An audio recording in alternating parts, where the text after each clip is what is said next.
اللہ کی عطا کبھی ختم ہونے والی نہیں، طلب کرنا بندے کا کام ہے۔ اگر لوگ تم سے متاثر ہو رہے ہیں تو تکبر نہ کرو، بلکہ اللہ کا شکر ادا کرو کہ اس نے تمہارے عیب چھپا کر تم کو لوگوں میں معجز بنا رکھا ہے۔ اگر زندگی عارضی ہے تو مشکلات بھی مستقل نہیں، بس تم اپنے رب کے شکر گزار رہو۔ ہر انسان اپنی اپنی زندگی میں مختلف قسم کی جنگ لڑ رہا ہے، کوئی جیت رہا ہے، کوئی ہار رہا ہے۔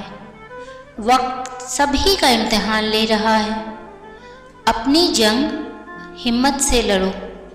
صبر کی آزمائش پر پورا اترنا آسان نہیں ہوتا، پر ناممکن بھی نہیں، لیکن صبر اور ہمت سے ہر جنگ جیتی جا سکتی ہے۔ جب انسان اپنے رب پر اس قدر بھروسہ کر لیتا ہے کہ اس کے علاوہ کوئی بھی اس کی ضرورت پوری کرنے والا نہیں، تو اللہ بھی اپنے بندے کو مایوس نہیں لوٹاتا۔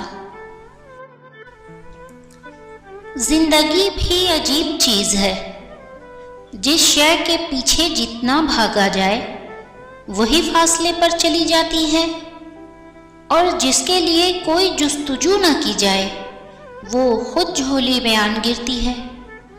آپ اپنے مقدر کو بدل نہیں سکتے۔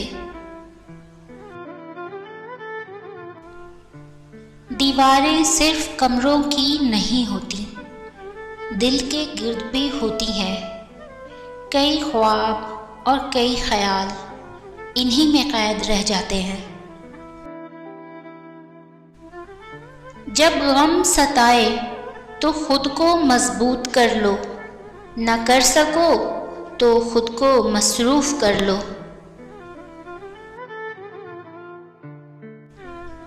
نہ سننا چاہیں تو دنیا میں کوئی آواز نہیں، سننا چاہیں تو ہر شے بول رہی ہے، ساری بات احساس کی ہے۔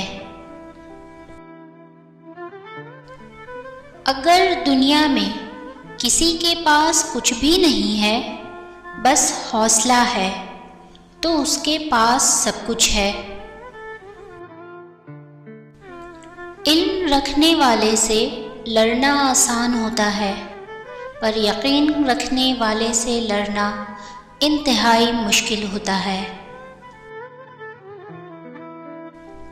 جب کوئی چیز تیرے نفس میں کھٹکے تو سمجھ لے کہ گناہ ہے، لہٰذا اسے چھوڑ دے۔ آسمان پر نگاہ ضرور رکھو، مگر یہ مت بھولو کہ پاؤں زمین پر ہی رکھے جاتے ہیں۔ کشتیاں باہر کے پانی سے نہیں، اندر کے پانی سے ڈوبتی ہیں، اور گھر بھی۔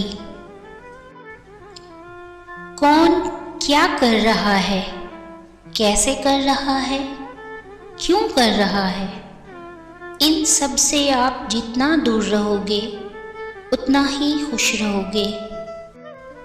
غموں کی راہ پر بڑے سکون سے چلو، یہ راہ اللہ کے قریب کر دیتی ہے۔ دنیا وہ کتاب ہے جو کبھی نہیں پڑھی جا سکتی، اور زمانہ وہ استاد ہے جو سب کچھ سکھا دیتا ہے۔ اپنی قدر کریں، اپنی فیملی سے پیار کریں، خوش رہیں۔ اللہ حافظ۔